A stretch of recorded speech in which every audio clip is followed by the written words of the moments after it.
Assalamualaikum warahmatullahi wabarakatuh. Saya Salsabila Nuraini dari Fakultas Ekonomi Bisnis Prodi Akuntansi Universitas Yarsi. Di topik satu kali ini, saya akan menjelaskan dan mempraktekkan aplikasi akuntansi menggunakan Microsoft Excel.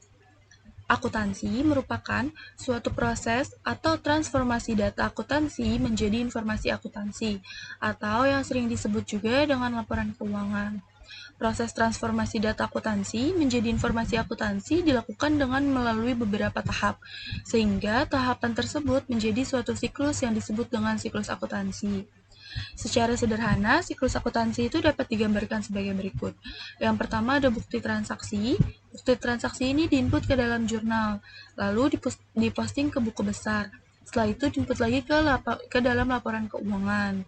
Nah, bukti transaksi ini juga bisa diposting ke dalam buku besar pembantu. Buku besar pembantu ini berguna hanya untuk perusahaan dagang, lalu diinput lagi ke dalam laporan. Perbedaan akuntansi manual dengan akuntansi komputerisasi. Kalau akuntansi manual itu, untuk pengerjaannya itu dilakukan dengan tangan manusia, sedangkan akuntansi komputerisasi untuk pengerjaannya itu lebih cepat dan tingkat kesalahannya itu cenderung jarang terjadi. Nah, di sini ada beberapa menu dan fungsi dalam Microsoft Excel yang digunakan dalam program aplikasi akuntansi ini. Menunya itu ada menu data for, menu data filter, advanced filter, menu format cell column height, fungsi sum, fungsi logika if, fungsi aritmatika, dan fungsi pembacaan tabel VLOOKUP. Nah, persiapan awalnya itu di sini kita akan membuat aplikasi akuntansi ini untuk perusahaan dagang. Untuk praktek ini, sheet yang kita butuhkan ada menu utama atau home, menu akun, kode bantu, jurnal umum, buku besar pembantu, buku besar, neraca lajur, laba rugi, dan neraca. Yang A ada menu utama. Sheet menu utama ini berisi link untuk sheet-sheet yang akan dibutuhkan dalam proses akuntansi, seperti sheet nama akun, jurnal, buku besar, jurnal penyesuaian, neraca lajur, laporan laba rugi, dan neraca. Tutorial membuatnya kita langsung ke Excel aja. Nah, di sini itu saya sudah membuat dulu nih untuk backgroundnya. Nah, cara membuat backgroundnya ini kita bisa klik insert, lalu kita pilih yang picture. Di sini kita bisa menaruh gambar apa aja untuk dijadikan background. Lalu untuk yang kotak-kotak ini bisa kita klik yang sharp di insert juga ya, lalu kita klik yang sharp. Nah, di sini itu untuk membuat kotak-kotak seperti ini. Kotak-kotak yang belum terisi ini itu untuk nama-nama sheet yang ada di menu utama yang kita butuhkan. Nah, kan tadi kan sheetnya itu kan namanya itu kan ada akun, lalu di sini ada kode bantu,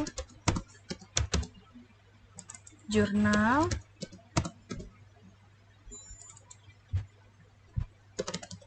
buku besar, neraca lajur, buku besar pembantu,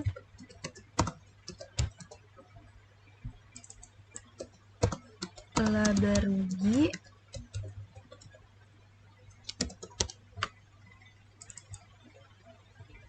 ini neraca, dan terakhir ada jurnal penyesuaian.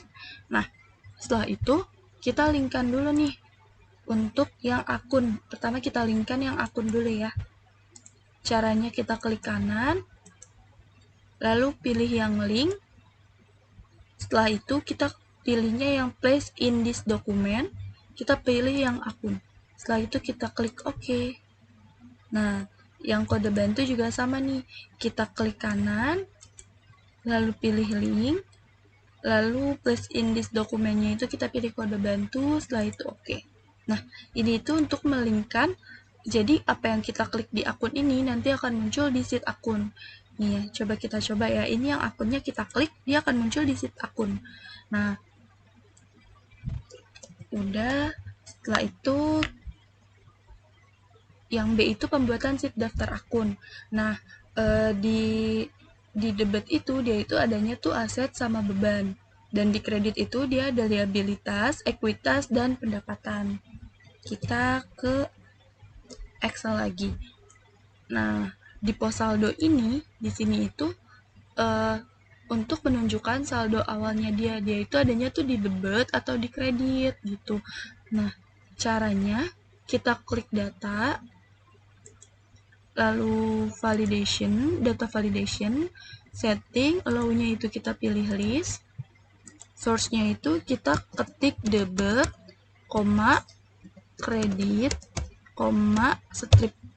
Nah, ignore blank-nya ini kita uncheck list. Untuk tanda koma ini itu tergantung dengan laptopnya masing-masing. Ada yang tandanya koma, kayak di video saya, atau ada juga yang titik koma. Ini kita klik OK aja. Nah, di sini kan bisa di drop list nih. Kita pilih yang debit. Nah, di sini kita copy semuanya aja yang debit biar gampang. Lalu tadi kan yang akun debit itu kan adanya kan aset dan beban. Jadi aset dan beban. Nah, untuk untuk akumulasi penyusutan kendaraan dia itu kan beradanya ada di kredit, kita ganti ya. Lalu akumulasi penyusutan juga adanya kan di kredit. Nah, untuk akun kewajiban, akun modal, dan akun pendapatan dia adanya kan di kredit juga. Jadi dari sini ini kita ganti ke kredit dulu, lalu kita tarik sampai di pendapatan lain-lain, karena dia saldo normalnya itu tuh adanya itu di kredit. Nah, setelah itu kita ke pos laporan. Pos laporan ini dia itu adanya nanti tuh adanya tuh bakalan di neraca kah atau di laba rugi kah. Caranya sama, kita klik data validation, allow-nya itu kita ganti list, source-nya itu berarti kita ketiknya itu neraca, laba rugi, strip. Setelah itu ignore blank-nya, kita uncheck list juga, kita klik OK. Nah, di sini kita klik yang neraca dulu. Lalu kita copy sampai bawah.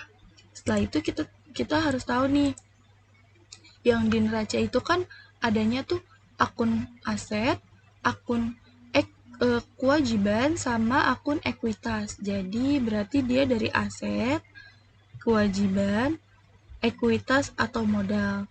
Nah, berarti yang laba rugi itu dimulai dari pendapatan. Kita ganti aja nih, di pendapatan kita ganti laba rugi. Nah, beban juga termasuk laba rugi, dia adanya di laporan laba rugi. Jadi ini kita copy aja sampai bawah. Ini udah selesai untuk akunnya. Lalu yang C, kita membuat kode bantu. Nah, di sini kita perhatikan dulu ya. Di sini itu semua yang utang itu adanya tuh si Rafifa, Avan, dan PT Sendal Perkasa. Ini kita langsung buat kode bantunya, kita praktekkan di Excel. Kita ke menu utama lagi, kita coba klik yang kode bantu ya. Dia akan langsung muncul di sheet kode bantu. Nah, di sini statusnya itu kan belum diisi, dia kan piutang atau utang. Nah, di sini caranya sama, kita klik data, lalu klik data validation, allow-nya kita ganti list. Nah, source-nya ini kita ketik piutang, utang, strip. Ininya ignore blank-nya jangan lupa di uncheck list juga ya, teman-teman. Kalau udah, di sini kita pilih yang piutang. Nah, kita copy aja sampai bawah. Di sini kan ada yang kosong, jadi kita langsung strip. Nah, ini juga kosong, kita strip aja. Tadi kan yang utang itu ada di Rafifah, dia utang. Nah, di sini kita ganti nih Rafifah, kita ganti jadi utang. Lalu Avan dia juga utang, kita ganti. Dan yang terakhir PT Sandal Perkasa, dia juga utang. Nah, untuk topik 1, sekian penjelasan dari saya. Di topik 1 kali ini, kurang lebihnya mohon dimaafkan. Wassalamualaikum warahmatullahi wabarakatuh. Terima kasih.